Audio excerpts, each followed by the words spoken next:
Hey YouTube, Twig here, bringing you all an update to my Slifer the Sky Dragon Yu-Gi-Oh deck profile for post the Megaton 2022.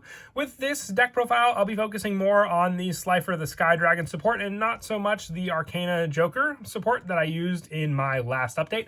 This support will focus mainly on the Slifer the Sky Dragon cards and some other cards that you can utilize your opponent's monsters for tribute summoning out Slifer the Sky Dragon, while also being able to keep hand consistency thanks to the new trap card we got from the Megaton. With it, I'm very happy with the results of the deck. Just having so many cards in your hand while still being able to get out this Egyptian God really plays to the playstyle that Slifer was meant to do, and have it be one of the strongest Egyptian Gods out there with 6,000 attack potentially each turn. So let's go ahead and get started with the deck profile. So starting off with the main deck monsters, I'm running 3 copies of Slifer the Sky Dragon. It is your go-to boss monster in the deck, being able to summon it out and have the most similar card effects to its anime form as well. It can't be normal set. You have to use 3 monsters to tribute summon this card out, and when it's special summon, it is sent to the graveyard at the end of the turn.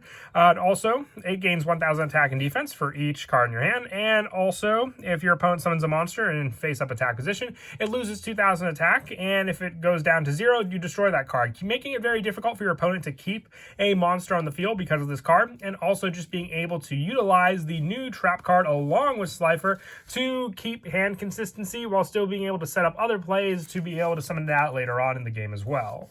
For some of the other main deck monsters, I'm also running 3 Reactor Slime. This is one of the best cards, I would say, just to keep hand while still being able to set up monsters on the field. This comboed with your next card is what I like the most. Reactor Slime can also just help for you being able to get 3 tributes, and I find the Reactor Slimes the most fitting because it is what Strings used against Yugi in the anime as well for getting out the 3 slime tokens to tribute summon out your Egyptian God card. But also, I am running 3 Angel Zero. You can just special summon this card out by revealing a level 7 or higher monster in your hand, so you can reveal Slifer, and then special summon this card. And it also gives you an additional tribute summon of a level 7 or higher monster in attack position during your main phase, in addition to your normal summoner set. So even if you do have to invest some cards in your hand for the Slifer play, if you can get this card out by only utilizing 2 other cards, if you went second, you'll at least have a Slifer with, 2,000 attack points if you went first, and 3,000 if you went second, using just these 2 cards. I also run 2 Guardian Slime for more of a defensive play from your hand onto the field, being able to use this card and then also tribute it out for cards like Egyptian God Slime, which can then also be used to tribute to summon out your Slifer the Sky Dragon onto the field. And then for the other monsters that I run in the main deck, since we are running a trap card that can replenish our hand very quickly, I'm running 3 Ash Blossom and Joyous Spring along with 3 Effect Veiler, just because you can draw into these cards and then have cards ready to shut your opponent down. They will be cards that you will discard, weakening Slifer's attack points because of the discard from the hand to the graveyard, but you will be stopping other card effects that could potentially get rid of Slifer on the field that your opponent may try to use using these cards. And Effect Veiler is not a once per turn, so if you draw multiples of this card, thanks to your trap card, the Revived Sky God, you can still be able to keep the negation against your opponent going and still be able to replenish it later on through other means. And that is it for the main deck monsters. We'll now move on to the spells. I run 3 of the Thunder Force attack. This is one of the cards, like I said, that you can use to gain draw on the deck. If this card's activation cannot be negated, if you control a monster's original name is Slifer the Sky Dragon, destroy as many face-up monsters your opponent controls as possible. Then if you activate this card during your main phase, you can apply the following effect to draw cards equal to the number of monsters by this effect and sent to your opponent's graveyard. Also, you can only attack with 1 monster this turn. So obviously you're going to want to attack with Slifer, but this is the draw power I was talking about. You can get rid of, if your opponent's trying to play, let's say, defensively against you, destroying those monsters, and if they're sent to the graveyard, drawing cards to then power up your Slifer the Sky Dragon on the field thanks to that.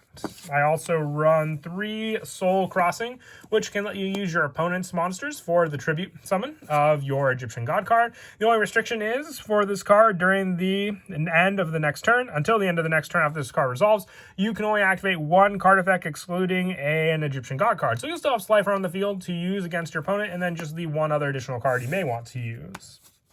And I also run, for some of the 1-ups for the spells, 1 Monster Reborn. This is for the usage with the trap card, the Revived Sky God, setting it up on the top of your deck, and then also being able to draw into it.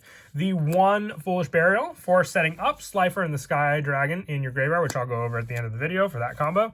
Change of Heart, you can be 1 monster off for the tribute, and just being able to take that resource away from your opponent with this spell is always useful. Card Destruction, 2, once again, just like Foolish Burial, set up Slifer in the graveyard for the special summon back onto the field, and also 1 Call by the Grave for stopping your opponent's own plays that may try to, hinder your draw, and the 1 Harpy's Feather Duster for clearing out back row so you have no fear when attacking with your Slifer the Sky Dragon. And that is it for the spells. We'll now move on to the traps. For the new trap, we are running 3 copies of the Revived Sky God. The activation of this card or its effects cannot be negated, nor can its effects be negated. Special summon 1 Slifer the Sky Dragon from your graveyard. Then each player draws until they have 6 cards in their hand. You can banish this card from your graveyard, place 1 Monster Reborn from your deck or graveyard on the top of your deck. Then if a Divine Beast monster is in your graveyard, draw 1 card. You can only use each effect of the Revived Sky God once per turn. So you have all your setup to get Slifer on the field, have 6,000 attack points and 6 cards in your hand thanks to this card, being able to summon it out, and then also if it's sent to the graveyard at the end of the turn because of this card, be able to set up a Monster Reborn to at least be special summoning it back onto the field again the following turn.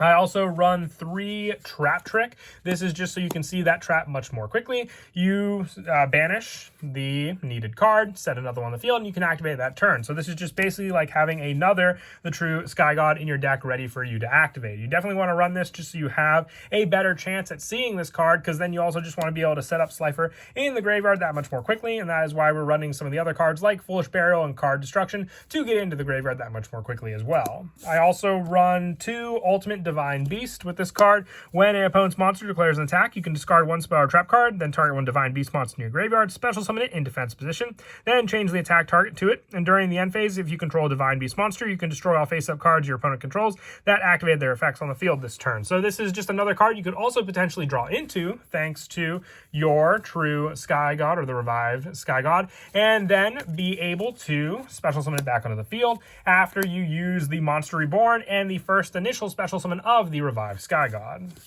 And then lastly, for the traps, I'm running 3 Infinite Impermanents. Not only is this card another target for your go-to trap trick, but let's say you special summon out your Egyptian God card on the field, you draw 6 cards, and this is the only card on the field. If it's sent to the graveyard afterwards and you've cleared out your field and you drew into an Impermanence, along with the potential Ash Blossoms you can draw into and the effect failures, you can activate this Infinite Impermanence from your hand, negating 1 monster effect your opponent may try to use to come back on the following turn. And that is it for the main deck. We'll now move on to the extra deck. I said it before in the other Egyptian God deck profiles, but I run 1 Egyptian God Slime just because it is a pretty pricey card. If you have multiples, you can take out some of the other Link monsters to run more copies of this card, because with each Guardian Slime, you can special summon out this card, and with it, it's 1 tribute for your Egyptian God card, Slifer the Sky Dragon, onto the field. I also run 1 Super Dreadnought Rail Cannon, Gustav Max, 1 Sky Palace Gongra Die, and 1 Zeus for the potential to have 2 level 10s. It happens sometimes, not always, with 2 on the field to then overlay into and then go into one of these bigger boss monsters.